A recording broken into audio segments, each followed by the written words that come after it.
Vamos lá dar uma espiada como é que tá a carteira de investimentos da minha esposa? Então vem comigo. E aí, muito prazer, eu me chamo João, seja muito bem-vindo a mais um vídeo no canal.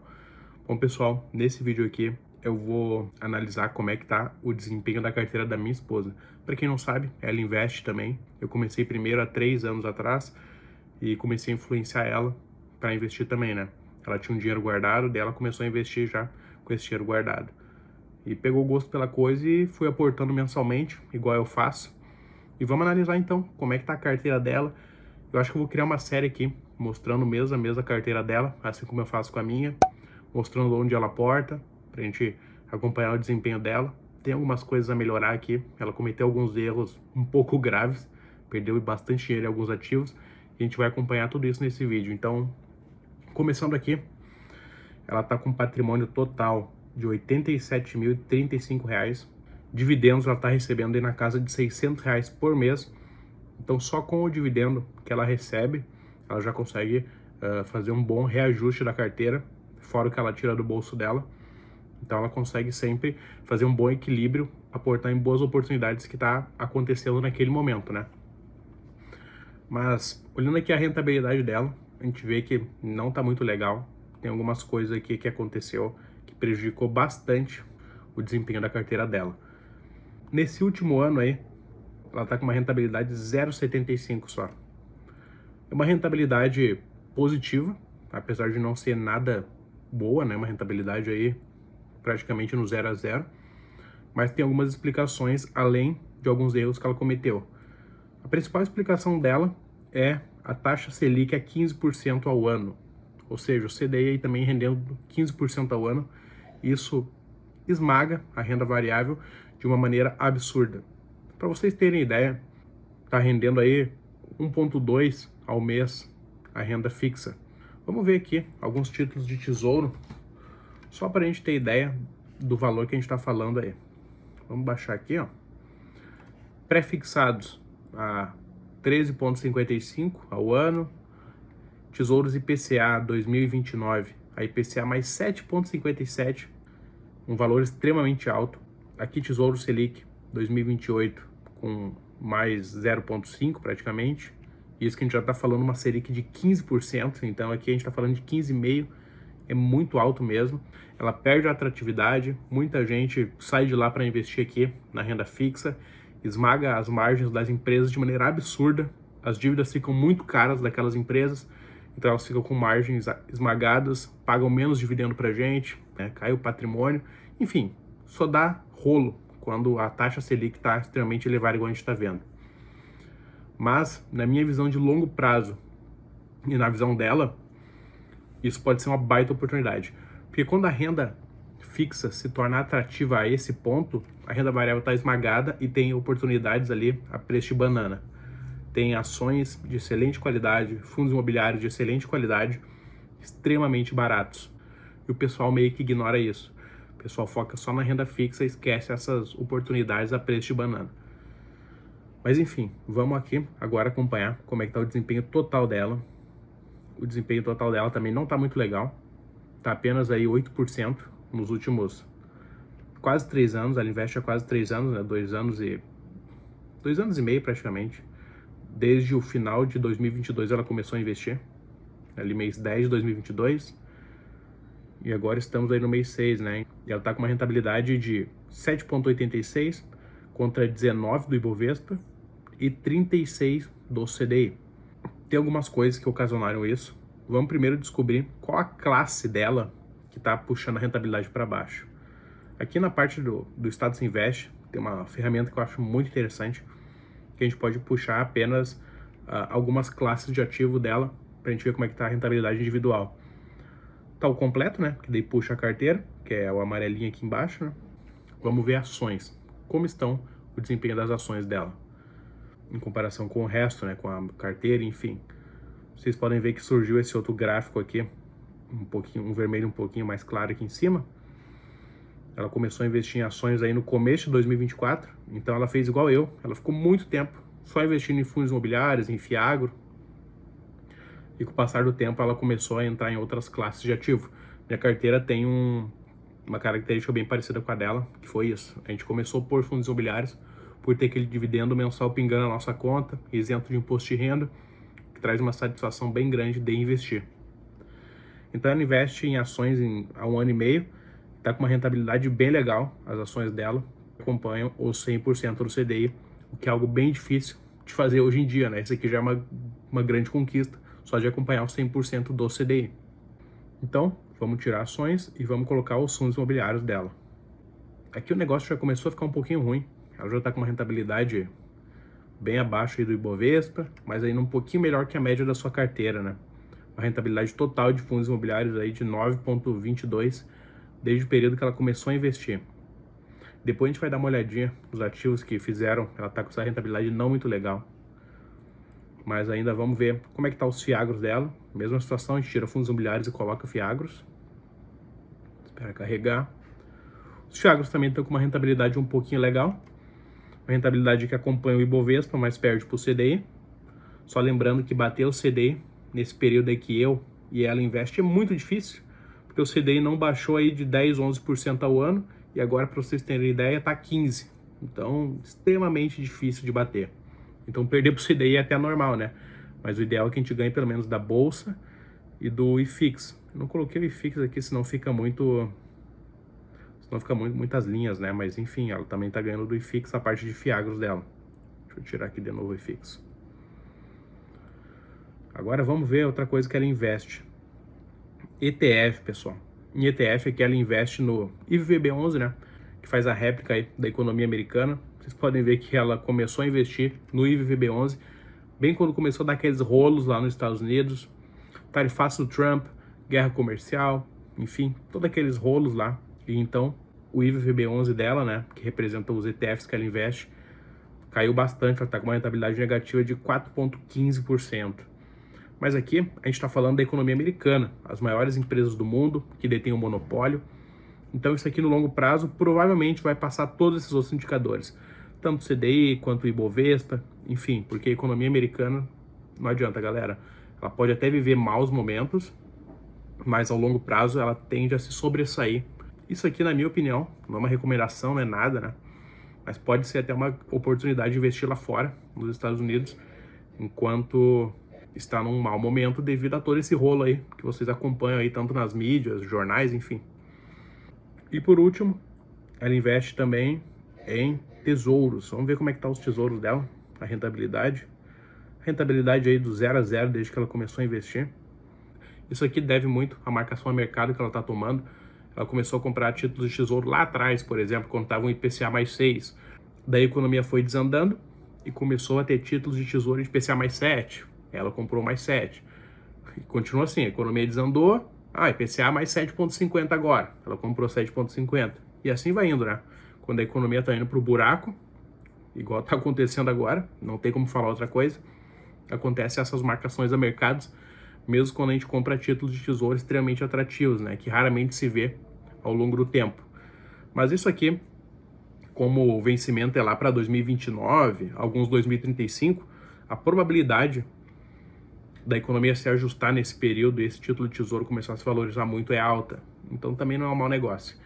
Onde realmente ela está pecando são alguns fundos imobiliários, que a gente vai ver agora aqui, ó, patrimônio. A gente vai ver quais ativos ela realmente perdeu dinheiro nos fundos imobiliários, que é o que está puxando a carteira dela para baixo. Ações aqui, depois a gente fala sobre isso, as ações dela estão bem tranquilas. Fundos imobiliários, ela investe em 12, e aqui tem alguns problemas que eu preciso comentar com vocês. E o primeiro deles é esse aqui, ó, HCTR11, galera. Aqui o negócio foi feio mesmo. Ela tá com uma rentabilidade de menos 70%. Ela tem um preço médio de 78,28 e o preço atual tá 23,27. Então é como se em cada cota que ela tem de HCTR11, ela perdeu aí R$50. E ela tem 40 cotas. Então ela tá com um prejuízo aí de mais de R$2.000, né? R$2.200 negativos em HCTR11. Eu avisei para ela, quando ela falou em comprar HCTR11 lá atrás, na época que ele estava bombando, que pagava muito dividendo, que era aquela maravilha, que todo mundo falava muito bem, um ativo de boa qualidade, pagava bons dividendos, não apresentava nenhum problema até o momento. Eu falei, cuidado, ativos que pagam esse dividendo absurdo aí ao mês, 1,30 ao mês, 1,20 ao mês, não existe almoço grátis, tem algum problema aí que vai acontecer. Porque quando um ativo, especialmente um fundo imobiliário de papel, está te pagando tanto assim, é porque ele está cobrando um valor extremamente absurdo do devedor. E se o devedor não consegue honrar suas dívidas, ele dá calote, e acontece isso, desvaloriza um monte. Daí começou assim, o HCTR11 sofreu alguns calotes, caiu bastante, só que depois aí aconteceu coisas mais graves ainda, relacionadas à gestão, enfim, alguns conflitos de interesse, um rolo gigantesco, coisas nesse sentido, assim, realmente a gestão fez muita cagada, fez coisas que tira totalmente a credibilidade e, sinceramente, a HCTR eu acredito que não vai ter salvação, ela não vai conseguir ter uma rentabilidade positiva em HCTR. Daí a estratégia que ela me diz que está fazendo, ela vai segurar o máximo possível o HCTR, porque ela acha que abaixo de 20 não cai, né? Agora está 23. Então ela vai segurar o máximo possível o HCTR11 para ficar aí ganhando alguns dividendos ao longo do tempo e tentar bater esse prejuízo, né? Na parte patrimonial, ela está com prejuízo de menos R$ 2.200. Porém, se ela continuar ganhando dividendos e o patrimônio ficar estabilizado em menos 2.200, ela consegue aí fazer uma equiparação, né? Ela consegue compensar o patrimônio perdido com os dividendos ganhos. E essa é a estratégia dela no HCTR11. Aqui o BTHF, que era o antigo BCFF, né? Que teve aquela loucura lá que eles fizeram, aquele rolo, que se fundiu com esse outro fundo imobiliário.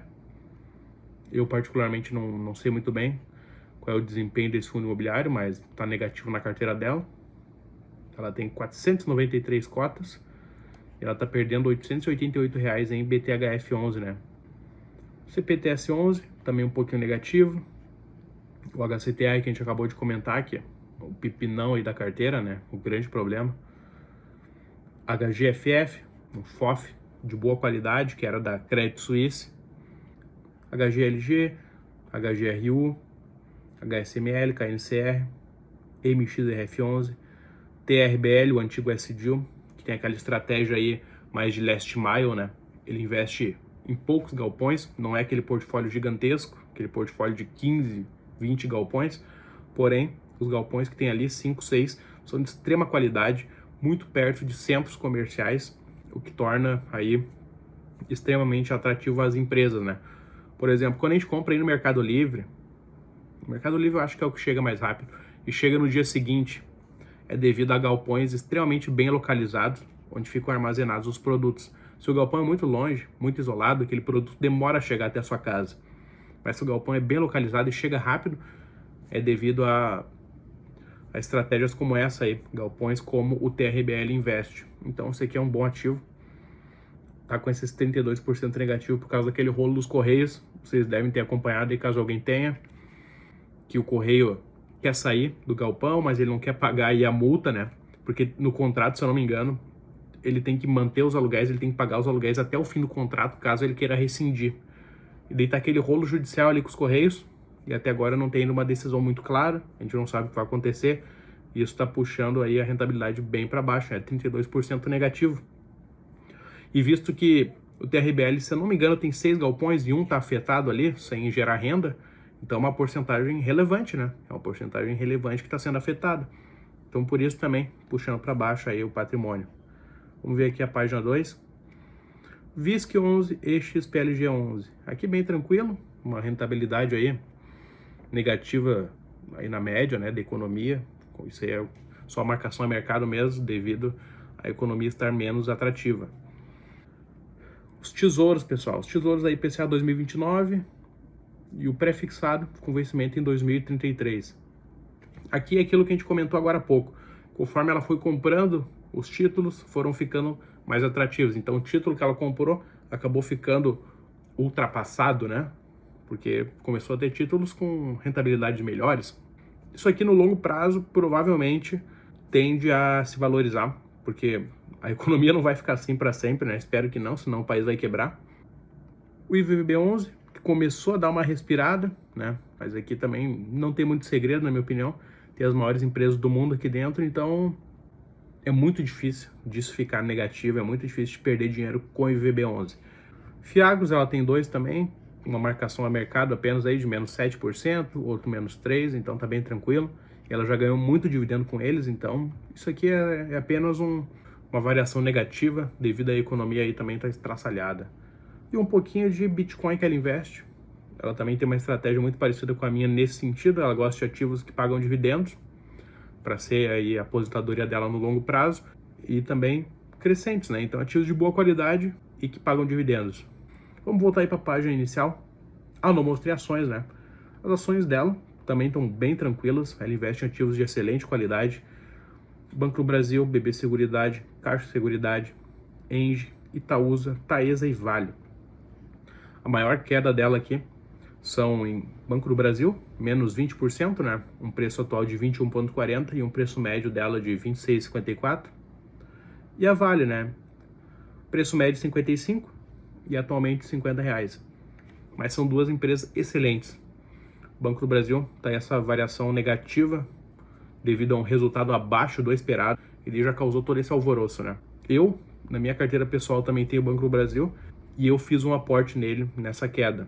Porque na minha visão, ele já passou por coisa muito pior, por crises muito piores ali em 2014, 2015, começo aí de 2020, quando o Covid estourou. E na verdade isso, ao longo dos anos, se mostrou uma boa oportunidade de comprar ele barato. E Vale, uma situação semelhante, uma das empresas aí que tem um monopólio de extração de minério de ferro, tá aí com resultado um pouquinho negativo, menos 10%, atualmente custando R$50, o preço médio dela 55. Isso aí é devido à economia mundial. Estão um pouco preocupados com as guerras, com a situação total, e daí acabam comprando menos o minério da Vale. Para quem não sabe, a Vale, o maior comércio dela é com o exterior. Então quando a gente olha, principalmente a China, então quando a gente olha notícias sobre o exterior, que a coisa não está indo bem, a China não está crescendo como esperado, enfim, Estados Unidos também, Europa, a Vale provavelmente vai se desvalorizar, porque a maioria dos parceiros que ela vende seus produtos, ela para fora. Então, também eu considero uma oportunidade, não é nenhuma recomendação nem nada.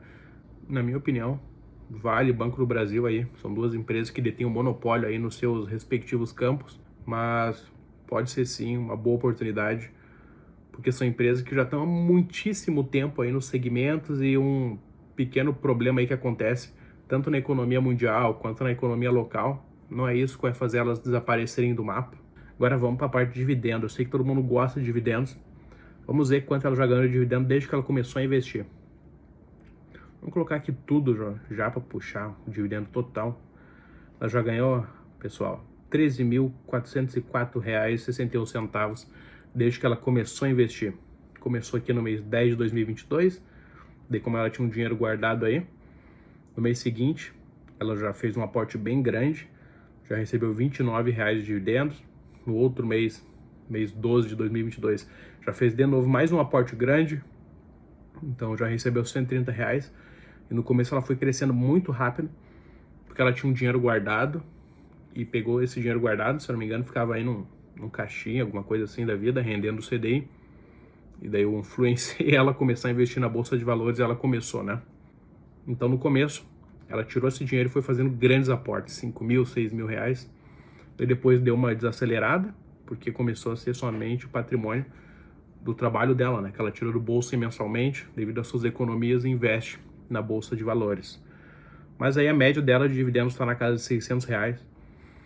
Em março de 2025, ela recebeu 919, quase milão de dividendos. Isso aqui, quando eu alcançar isso, minha carteira tem bem menos valor investido, eu vou ficar muito feliz, porque já é um valor bem considerável. Imagina receber quase R$1.000 de dividendos. Quantas horas aí a gente tem que trabalhar ativamente no nosso serviço aí, aguentar chefe enchendo o saco, aguentar transporte, toda essa função aí de trabalhar para receber R$1.000. Você já parou para pensar quantas horas tem que trabalhar para receber R$1.000? E receber quase 1.000 de dividendos é muito gratificante, eu acredito, né?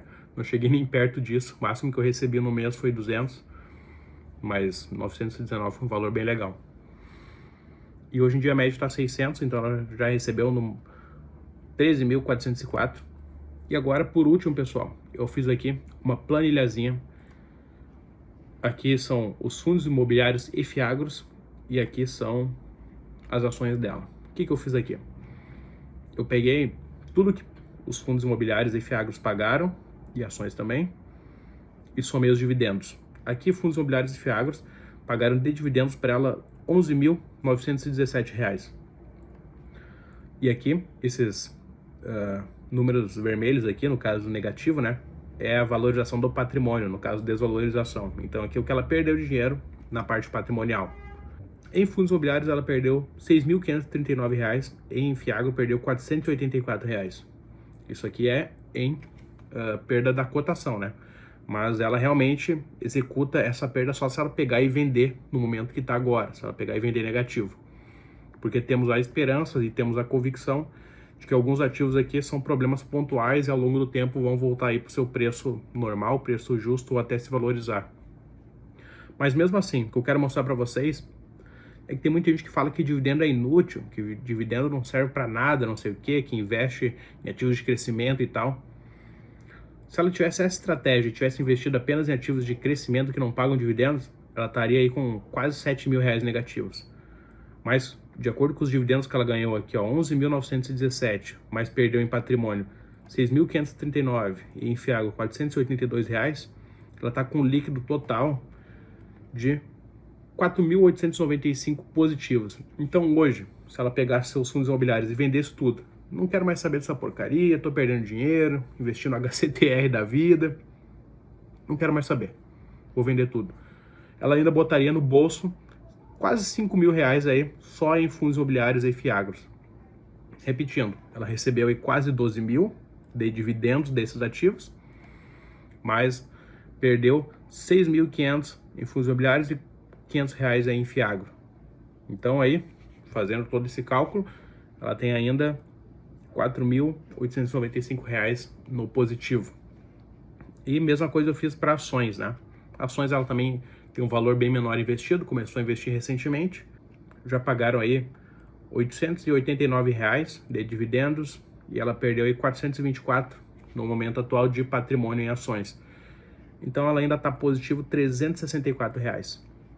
Então somando os dois aí ela tem mais ou menos R$ 5.000, 5.000 e um pouquinho no positivo dos seus investimentos, né? Mesmo ela vendendo tudo hoje com a sua carteira do jeito que tá, ela ainda botaria um dinheiro no bolso. Mas tanto eu como ela, a gente acredita que tem muitos ativos aqui que estão vivendo esse momento aí extremamente conturbado devido ao cenário econômico. Eu volto a repetir, uma Selic de 15% ao ano é muito prejudicial a tudo. Fundos imobiliários, empresas, enfim, toda a economia como um geral. O que sobra de dinheiro para a gente gastar com coisa que não é essencial fica muito menor. Eu te garanto que há pouquíssimas pessoas que hoje em dia podem ir no shopping aí e ficar comprando bolsa, ficar comprando calça jeans, ficar comprando relógio, coisa que é muito mais caro no shopping do que comprar aí na internet.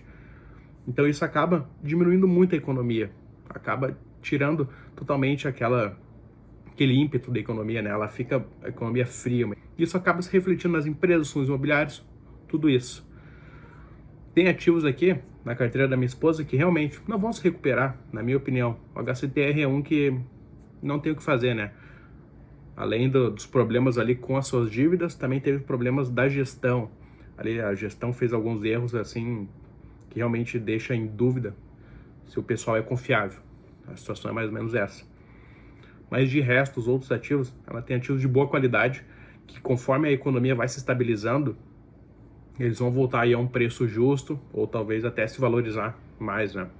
E daí juntando que ela ganhou dividendo, juntando com ela comprando esses ativos baratos, e a economia se ajustando, ela pode ganhar muito dinheiro aí no futuro, né? Então é isso, o vídeo aí da carteira da minha esposa. Fala aí se vocês gostaram, que eu posso fazer uma série mostrando aí mês a mês como é que tá o desempenho da carteira dela. Também os aportes que ela faz, daí vocês podem acompanhar duas carteiras, a minha e a dela. A gente pode fazer comparações, enfim. Espero que vocês tenham gostado desse vídeo, que vocês tenham tirado alguma lição importante daqui. Lembrando que o intuito desse canal não é indicar nada, é apenas mostrar o que investidores amadores, no caso eu e minha esposa, fazemos, né? Cometemos nossos erros, cometemos nossos acertos, mas estamos aí tentando construir um futuro melhor através da Bolsa de Valores, sem depender do INSS, né? Ou enfim, qualquer outro tipo de aposentadoria, porque vocês viram o que aconteceu com o INSS. O pessoal aí descontando do idoso ali, o idoso que já recebe aí um salário mínimo, 2 salários mínimos, o cara já vive super apertado, e o pessoal ainda fraudando esse povo aí, tirando o dinheiro deles, fazendo desconto aí que não deveria. Isso aí então, deixa seu like, se inscreve no canal, um grande abraço, até o próximo, fui!